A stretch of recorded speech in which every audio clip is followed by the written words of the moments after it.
Top quality और consistent performance के लिए सिर्फ सिल्वर पंप्स। टॉप क्वालिटी और कंसिस्टेंट परफॉर्मेंस के लिए सिर्फ सिल्वर पंप्स, नाम याद रखना। योगी बनवण्याचं काम जे आहे वैद्यूच्या माध्यमातून सुरू असल्यामुळे मी हात जोडून सर्वांना विनंती करतो की आपल्याकडे असलेल्या ज्ञानाचा फायदा इतरांना झाला पाहिजे।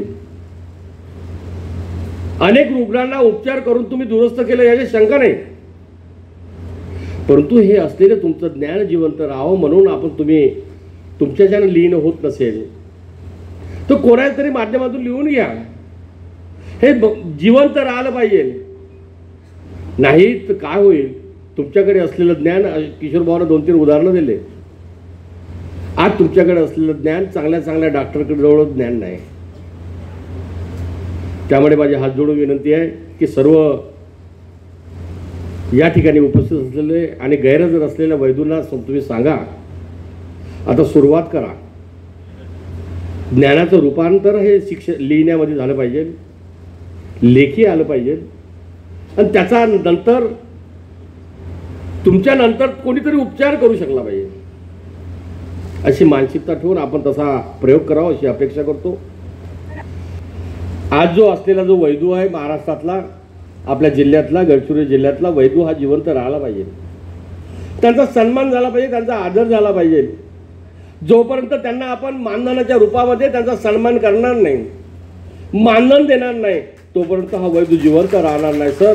त्यामुळे मी मनापासून किशोरभाऊ जबाबदारीने सांगतो, येणाऱ्या काळामध्ये ग्रामवैद्य जे आहे, जंगलामध्ये जो आमचा वैद्य राहतो, उपज जमा करतो, त्या वैद्यांना कुठल्याही परिस्थितीमध्ये भविष्यामध्ये मानधन मिळवण्यासाठी प्रामाणिकपणे प्रयत्न करेल, अशा प्रकारचा तुम्हाला शब्द देतो। सरकारवरून बोलतो, माननीय मुख्यमंत्री महोदयांना सांगेल, देशाचे पंतप्रधान नरेंद्र मोदी पर्यंत मी मेसेज पोहोचवेल, परंतु आज ग्रामीण भागामध्ये असलेलं जे आरोग्याच्या विषयी असलेलं ज्ञान जे आहे, ते ज्ञान जिवंत राहिलं पाहिजे, तो व्यक्ती जिवंत राहिला पाहिजे, ते कुटुंब जिवंत राहिलं पाहिजे, वनाचं संरक्षण झालं पाहिजे, संवर्धन झालं पाहिजे, सोबतच अतिशय चांगला उपचार झाला पाहिजे। अशा प्रकारचा संकल्प ठेवून भविष्यामध्ये आपण मानधनासाठी तुम्ही कसे पात्र होईल यासाठी 100% प्रयत्न करेल, याच्यात कुठल्याही प्रकारची शंका राहणार नाही।